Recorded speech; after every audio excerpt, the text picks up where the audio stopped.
محفوظ رکھے روزے کی حالت میں، ہر برے عمل سے، ہر اس بری چیز سے جسے دیکھنے سے خدا نے منع کیا ہے اس سے اپنی نگاہوں کو محفوظ رکھے، جھگڑا نہ کرے، دوسروں کے ساتھ الجھے نہ، جھگڑے نہ۔ حالت روزہ ہے جی، روزے کی حالت میں جھگڑتے ہیں نہ، اگر روزے کی حالت میں آپ جھگڑ رہے ہیں اس کا مطلب ہے آپ نے روزے کی روح کو نہیں پایا، آپ ظاہر روزہ آپ کا فاقہ ہے، روزہ نہیں۔ حقیقت روزہ یہ ہے کہ آپ جھگڑے نہ ایک دوسرے سے، بلکہ اپنے نفس کے اندر نرمی پیدا کریں، حسد نہ کریں دوسروں سے۔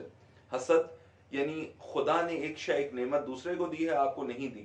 خب آپ دیکھیں، دیکھ کر تعریف کریں اس نعمت کی، اپنے لیے دعا کریں خدا مجھے بھی عطا فرما، لیکن اس کے برعکس آپ اس سے جلنا شروع ہو جائیں، دل میں آپ کے ایک احساس پیدا ہو کہ اسے دی ہے مجھے کیوں نہیں دی، اور آپ جلن ہو رہی ہے اس سے،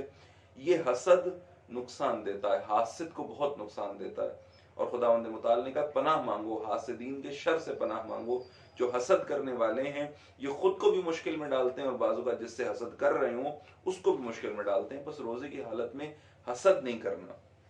غیبت نہ کرو۔ غیبت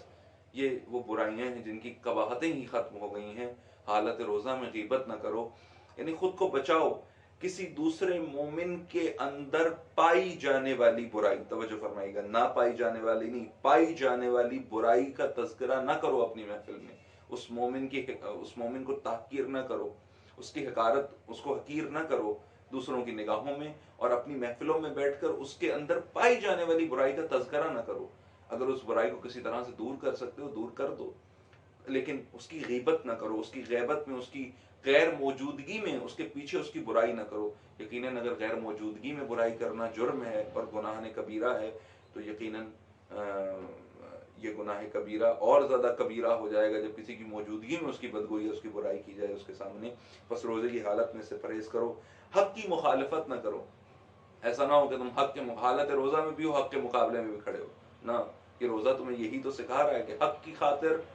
انسان کو سب کچھ قربان کر دینا چاہیے، حق کے مقابل کھڑے نہیں ہونا چاہیے، دین کے مقابل کھڑے نہیں ہونا چاہیے۔ عموماً ہم یہ کرتے ہیں، ہم دین کے مقابل کھڑے ہو جاتے ہیں، ہم حق کے مقابل کھڑے ہو جاتے ہیں، دین کا فرمان آتا ہے فوراً کھڑے ہو جاتے ہیں، ہم نے تو آج تک سنا ہی نہیں ہے،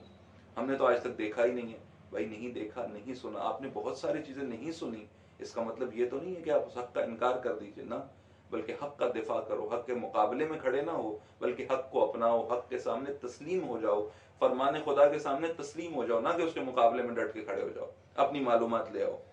آپ نے 4 دن دین کی 4 کتابوں کا مطالعہ تو کیا نہیں ہے، تو کیسے آپ کو تمام دین کے احکام آ سکتے ہیں؟ لیکن صرف اس چیز سے فائدہ اٹھا کر کے جی ہم نے عمر گزاری ہے، ہم نے نہیں سنا عمر بھر یہ، لہٰذا یہ حکم دین ہی نہیں ہے، یہ ظلم ہے، یہ درست بات نہیں ہے، یہ در حقیقت حق کے مقابلے میں کھڑا ہونا ہے۔ پھر غصہ نہ کرو، اس ماہ میں اپنے آپ کو غصے سے بچا کے رکھو، اور آتا ہے غصہ، ظاہر ہے جب انسان بھوک کے عالم میں ہو، ذرا سا اسے چھیڑ دیا جائے تو اس کے اندر غصہ آتا ہے۔ غصہ نہ کرو، چونکہ غصہ روح روزہ کو خراب کر دیتی ہے۔ اس ماہ میں اپنے آپ کو غصے سے محفوظ رکھو، جہاں پر حسن بے جا غصہ تو یقیناً نہ کرو، حتماً نہ کرو، کیونکہ یہ غصہ انسان کو، جب انسان غصے میں ہوتا ہے تو پھر اس کو سمجھ نہیں آتی کہ وہ کیا کر رہا ہے، غصے میں انسان اپنے کنٹرول سے باہر نکل جاتا ہے، اور اس عالم میں پھر جو بھی وہ کرتا ہے وہ عقلانی حالت نہیں ہوتی، بلکہ عقل پہ غصہ غالب آیا ہوتا ہے۔ لہذا روزے کی حالت میں غصہ نہ کرو، گالی نہ دو کسی کو۔ گالی دینا، سب کرنا، یہ گالی دینے والے کے لیے برا ہے۔ گالی دینا گویا آپ کا نفس بڑا گندا ہے، گندے گٹر میں پتھر مارو تو گندی چھینٹیں ہی آتی ہیں، جب آپ گالی دیتے ہو پتہ لگتا ہے اپنا نفس بہت غلیظ ہے، یہ نفس بہت گندا ہے، اور برے نفس سے بری بات نکل رہی ہے۔ گالی دینا دشمن کو بھی جائز نہیں ہے، چونکہ گالی دینے سے اس کو فرق نہیں پڑتا،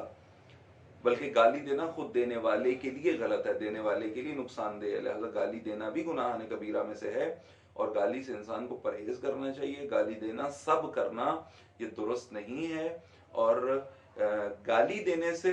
دوسرے کو فرق نہیں پڑتا، گالی دینے سے انسان کا اپنا نفس مشکل میں پڑتا ہے، اور اس کی گندگی پتہ لگتی ہے کہ نفس کثیف ہے، نفس برا ہے، اس لیے اس زبان سے بری بات نکل رہی ہے۔ دشمنان کو بھی لعن کرو، لعن بد دعا ہے، گالی